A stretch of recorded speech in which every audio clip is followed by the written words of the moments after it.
नमस्कार साथियों, हंस वाहिनी जीके क्लासेज में आप सभी लोगों का स्वागत। मैं रणवीर सिंह राठौड़ और हम लोग पढ़ रहे हैं साथियों राजस्थान का एकीकरण। और राजस्थान के एकीकरण की हमारी अंतिम कक्षा होने वाली है। तो साथियों शुरू करते हैं हमारी एक बहुत ही महत्वपूर्ण कक्षा। तो सबसे पहले हम लोग साथियों शुरू करते हैं क्लास से। उससे पहले एक जो चीज की कमी रही थी, कुछ विद्यार्थी कमेंट बॉक्स में लिख रहे थे। हाँ बिल्कुल साथियों ध्यान रखना, दूसरा जो चरण लिखा था उसका टाइम पीरियड हम बहुत बड़ी मिस्टेक कर चुके हैं, उसको भूल गए थे।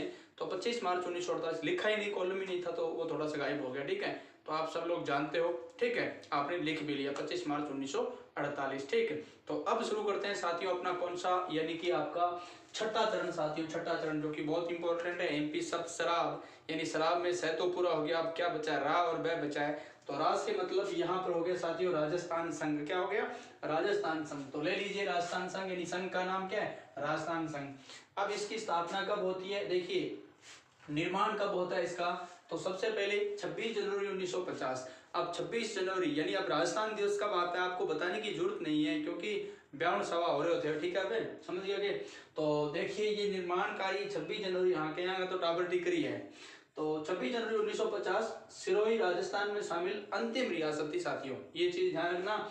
और साथ साथ में देखिए यहाँ पर शामिल जो रियासत कौन सी है? सिरोही है। आबू प्लस देलवाड़ा को छोड़कर, ध्यान देना, आबू और देलवाड़ा को यहाँ छोड़ दिया गया। सिरोही के दो क्षेत्र हैं, इनको छोड़ दिया गया है और शामिल क्या हुई है? सिरोही शामिल हो चुकी है। और ये शामिल होने वाली क्या होती है? अंतिम रियासत होती है। ध्यान रखना सिरोही का विलय 2 चरणों में होता है, ये भी इंपॉर्टेंट चीज आप लोग लिख लेना। ठीक है, और अब देखिए सिरोही राजस्थान में शामिल होने वाली यानी अंतिम रियासत। शासक का नाम क्या है साथियों? अबे सिंह। कैसे याद करोगे? अरे भाई रोई, देखो क्या है रोई, रोई में कुंड रहे जिक्र डर को नहीं लगे, तो मतलब रोई अभय, यानी कि कोई भय नहीं, अभय, जिसको डर नहीं लगता वो रोही में रहता है, रोई। समझ गए? तो संविधान के ना ये मैंने आप लोगों को बता दिया है। तो शामिल रियासत सिरोही आबू देलवाड़ा को छोड़कर। और संविधान के अनुसार देखिए यहाँ पर साथियों क्या होता है? पीएम पद को तो क्या कर दिया जाता है? समाप्त। प्रधानमंत्री के पद को और सीएम पद क्या किया जाता है? सर्जित किया जाता है। तो प्रथम HL शास्त्री, हीरालाल शास्त्री राजस्थान के क्या होते हैं साथियों? प्रथम मुख्यमंत्री होते हैं, आप जानते होंगे। और मुख्यमंत्री का उल्लेख संविधान के आर्टिकल 164 में है, आप वो भी जानते होंगे। ठीक है, तो चलिए शुरू करते हैं सातवां चरण जो कि और महत्वपूर्ण है। लीजिए संघ का नाम। सातवां बै आ गया। देखो बै से मतलब मैंने आपको बता दिया था, बै से वह बनाना आपको। तो ये है वर्तमान राजस्थान। ये क्या है भाई? वर्तमान राजस्थान है ना।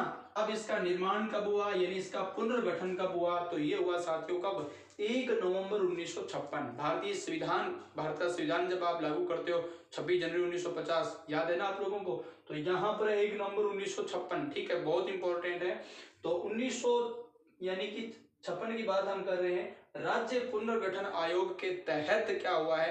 ये आपका अंतिम चरण जो पूरा हुआ है, राज्य पुनर्गठन आयोग। प्रश्न पूछा जाता है कि राज्य पुनर्गठन आयोग, इसी को ही कहते हैं फैजल अली आयोग। क्या कहते हैं साथियों? फैजल अली आयोग। और ये गठित कब हुआ था? 1953 में गठित हुआ था साथियों। कब? 1953 में। और इसके अंदर फैजल अली आयोग में सदस्य कितने थे? 3। फैजल शब्द में कितने अक्षर है? 3। तो 3 सदस्य यहाँ पर थे। ठीक है, और इधर देखिए 3 सदस्य कौन कौन से है? तो एक सदस्य था सरदार पनिकर। कौन था? सरदार पनिकर। एक का नाम था हृदयनाथ कुंजरू, एक का नाम था फैजल अली। ठीक है, सरदार पनिकर, हृदयनाथ कुंजरू और फैजल अली साथियों। ठीक, तो इन तीनों को आप लोग साथ में क्या कर लेना, याद करना, बहुत इंपॉर्टेंट है। 1953 में गठित और इसके तहत राज्य पुनर्गठन आयोग हुआ 1 नवंबर 1956, फैजल अली आयोग। ठीक है, अब देखिए शामिल रियासत की कौन कौन सी, ये चर्चा करने वाली बात यहाँ पर है। तो एक तो देखिए शामिल रियासत, पूरी रियासतों को यही नहीं यहाँ पर, क्योंकि अंतिम रियासत सिरोही थी जो पहले ही शामिल हो चुकी है, कुछ क्षेत्र उसके बचे हुए हैं।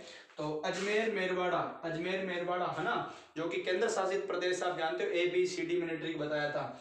ठीक है, तो ये लीजिए अजमेर मेरवाड़ा। एक ये याद करना, आबू देलवाड़ा, जो कि सिरोही के 2 भाग बचे थे आबू देलवाड़ा, उसको भी 7वें चरण में शामिल कर लिया गया है।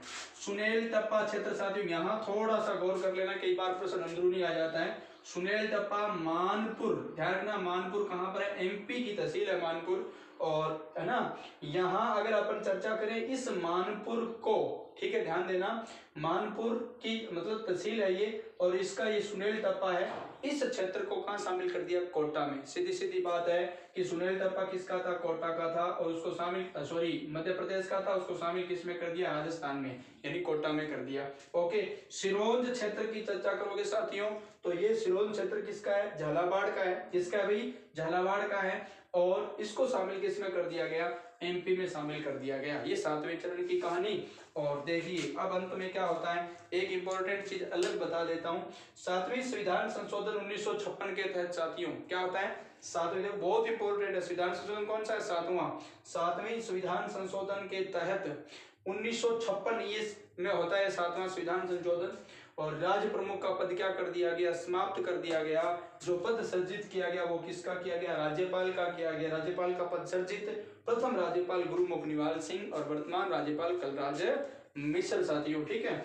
और इसी दिन भारत में ABCD की श्रेणियां समाप्त कर दी गई। ABCD की क्या कर दी गई श्रेणी, पहले 4 भागों में था ना भारत के अंदर जो पूरा का पूरा सिस्टम था, तो देखिए A प्रांतों से निर्मित, देखो ABCD कौन कौन सी थी, A प्रांतों से निर्मित राज्य, B रियासतों से निर्मित राज्य, C केंद्र शासित प्रदेश, और D औपनिवेशिक राज्य। तो इन चारों में थे, इन चारों को क्या कर दिया गया इसी दिन का मतलब कौन से दिन, 1956 में ही, तो इसी दिन भारत में ABCD की श्रेणियों को क्या कर दिया गया, समाप्त कर दिया गया। तो ये थी आपकी छोटी सी क्लास, ये आपका एकीकरण साथियों पूर्ण हो गया। एक और राज्यपाल के पद की बात करो तो बार बार पढ़ते हो, बताने की जरूरत नहीं है, हम संविधान का आर्टिकल पढ़ते हैं 153 से 167, ये राज्य की कार्यपालिका, तो 153 के अंदर हम राज्यपाल का उल्लेख कर देते हैं। तो ये बात भी होगी आप लोगों की साथियों क्या होगी, पूरी। अब मैं आपको एक छोटी सी बात और बता देता हूँ, ये जब पूरा एकीकरण हुआ तो उसके अंदर धरोहर राशि सबसे ज्यादा बना, एक तरीके से पैसा राशि जमा कराने वाली जो रियासत थी वो थी बीकानेर, लिख लेना, बीकानेर के द्वारा धरोहर राशि के रूप में साथियों, है ना, अगर अपन चर्चा करें 4 करोड़ 87 लाख रुपए जमा कराए गए, 4 करोड़ 87 लाख बीकानेर के द्वारा जमा कराए गए हैं। ये मैंने यहाँ पर बीच में ऐसे लिख दिया है, तो थोड़ा सा याद कर लेना अगर ऐसा कोई प्रश्न आता है तो। ये थी साथियों आपकी क्लास, एकीकरण पूरा हुआ। जल्दी मैं आपके लिए कोई और अच्छा टॉपिक लेकर आऊंगा, तब तक के लिए एक तरीके से पूरा राजस्थान का इतिहास यूट्यूब के ऊपर डाल दिया गया, पूरा करवा दिया गया है। तो अब मैं आपसे इजाजत चाहूंगा। जय हिंद साथियों, जय भारत, वंदे मातरम, जय हिंद की सेना। क्लास कैसी लगती है कमेंट खुल के किया करो, 2-2 3-3 कमेंट में क्या लगता है आप लोगों को, ठीक है साथियों। थैंक्स, जय हिंद, जय भारत।